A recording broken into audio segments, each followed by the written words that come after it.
And in this particular video, we are going to solve this lovely little algebraic word problem. Okay, so I know a lot of people get alarmed when they have to do word problems in mathematics, especially algebra word problems. But what you have to do is simply just practice. And of course, you need to know the sub skills here. But let's go and take a look at this particular problem and see if you can figure it out. So it says 7 times the difference of a number and 5 is 12. What is the number?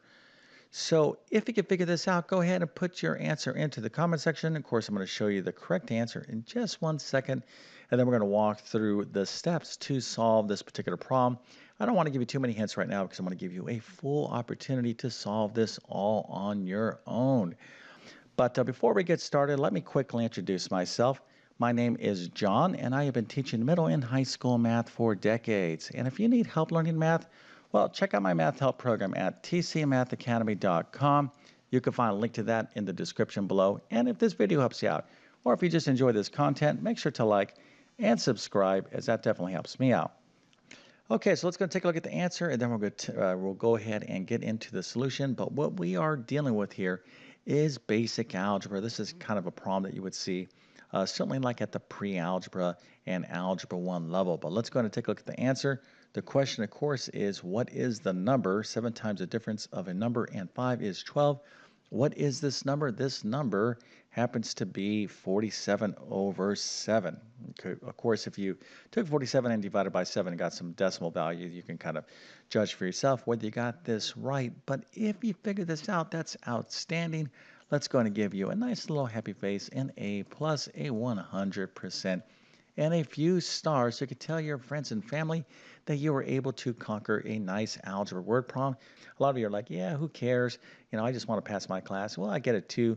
But listen, get in the habit of celebrating your successes. Now, if you didn't get this right, well, that's an opportunity for you to learn something. And what do we need to learn for this particular problem? Well, really the essence here of this problem is translating. Okay, we need to translate a verbal sentence, okay, or a paragraph, right? We're taking words, and we've got to translate this into algebra, okay, or a variable expression. So that's really the main idea. We're just simply translating, just if we were going to translate from one language to another language, like English to Spanish or vice versa.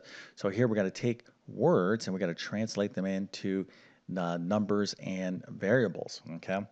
So let's take a look at some of the words here that could, give students confusion. But let's just take it one at a time. Okay, so 7 times. So what is this right here? Times. Well, we are talking about multiplication, right? A product of something. So we're going to be multiplying. This is 3 times 7, right? Or the product of 3 and 7. So we're talking about multiplication here. So hopefully you understood that. But here is a word that could give a lot of students problems. So the difference, okay? So the difference of a number and 5. Well, the difference, this has really a specific meaning here, okay, or definition. So A minus B, this is the difference of A and B. Okay, the difference of A and B is A minus B. So A goes first and B goes second. Okay, so B minus A is not the difference of A and B. All right, so if I said find the difference of 3 and 5, that's 3 minus 5, not 5 minus 3. So when it comes to the difference or subtraction, you got to be very, very careful. Okay, so hopefully I didn't make any errors there. But again, the difference of a number and 5, this number is first and this 5 is second. So if I see the difference again of 10 and 3, okay, would be 10 minus 3. Again, this whatever is first in this sentence is going to be first right here, right? Of course, 10 minus 3 is a positive 7. 3 minus 10 is a negative 7. So the order has a huge impact on your answer. So anytime you're dealing with the difference, you're dealing with subtraction, and you got to be on extra alert. Now, that's not the case when you're dealing with addition or sums, okay? But with difference, absolutely. Okay, so we've got to be really careful about that word. So 7 times the difference of a number and 5 is 12. So a number, okay, what number? Well, we don't know what a number is, but we can always use algebra. So we'll have a variable represent a number. Of course, you can see I'm going to have that variable be equal to n. You can use any number or any variable like x, y, doesn't make a difference.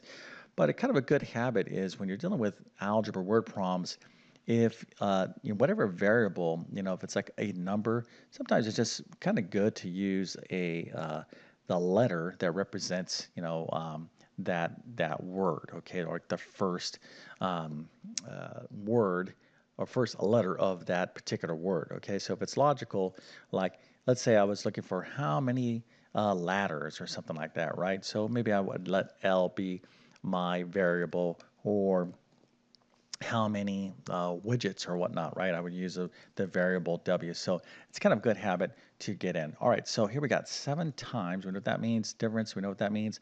A number, we know we're going to have n. So and the difference of a number and 5 is, so the next word we got to be talking about here is the word is. So every time you see the word is in an algebra or math word problem, that's always the equal sign. Okay, so is or is equal to. Of course, we have 12. And then right here, what is the number? That's just basically saying, hey, solve the problem.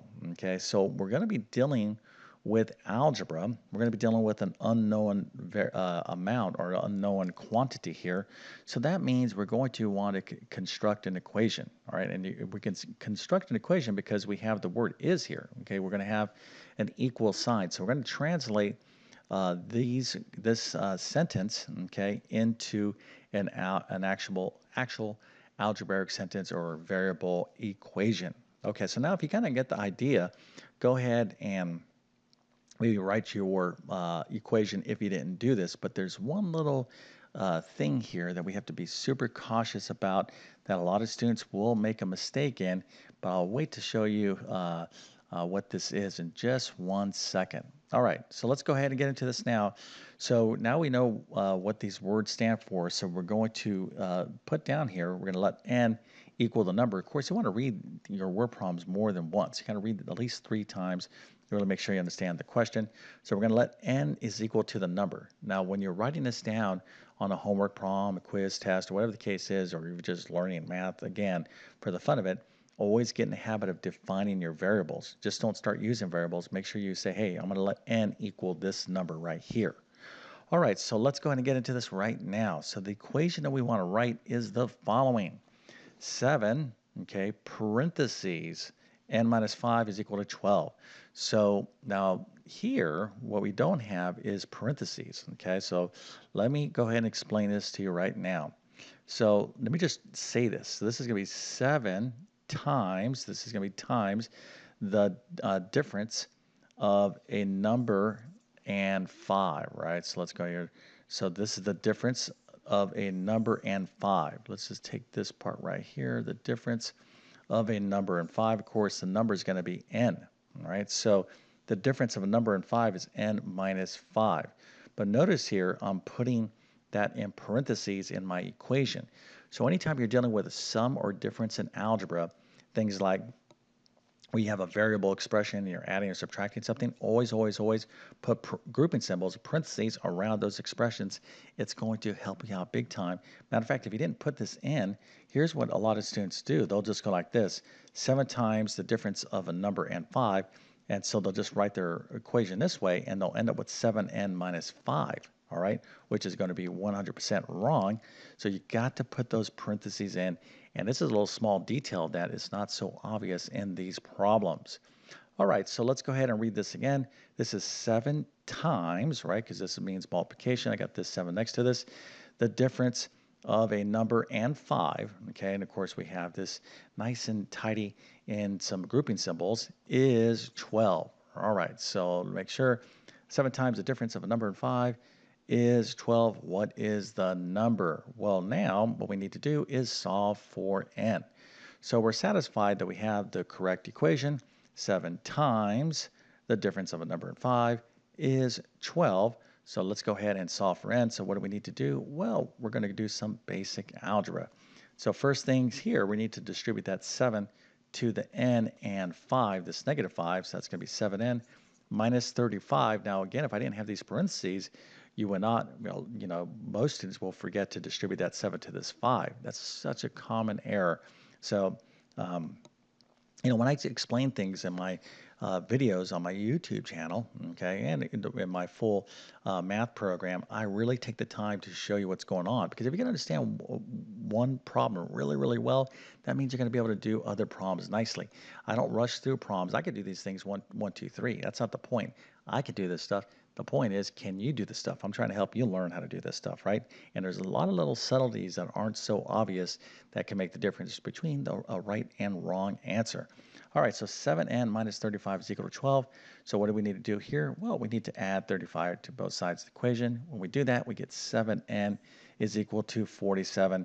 And to solve for n, we're going to divide both sides of the equation by 7. Now, if you don't understand all this stuff right here, you need to kind of brush up on your basic equation solving in algebra. So this particular type of problem, if you're like, well, I'm still a little bit confused, I need some help or want some additional practice, I want to encourage you to check out like my pre-algebra course. That'd be a good course for you to kind of, bolster your skills with what's going on in this particular problem. But this is a very, common type of problem you're going to see in pre-algebra, algebra 1 and whatnot. So you got to be able to translate verbal phrases into algebraic phrases. I mean, that is the essence of an algebra word problem, right? You're translating, you're taking something in real life that's not algebra, and then you're going to create an algebraic expression or equation to model what's going on, and then you're going to solve for a particular variable or variables. Okay, so you want to get used to deciphering these various words and letters, and especially these subtleties like using grouping symbols and parentheses, etc., etc. Okay, so if this video helped you out or if it was just super exciting, make sure to like and subscribe. And with that being said, I definitely wish you all the best in your mathematics adventures. Thank you for your time and have a great day.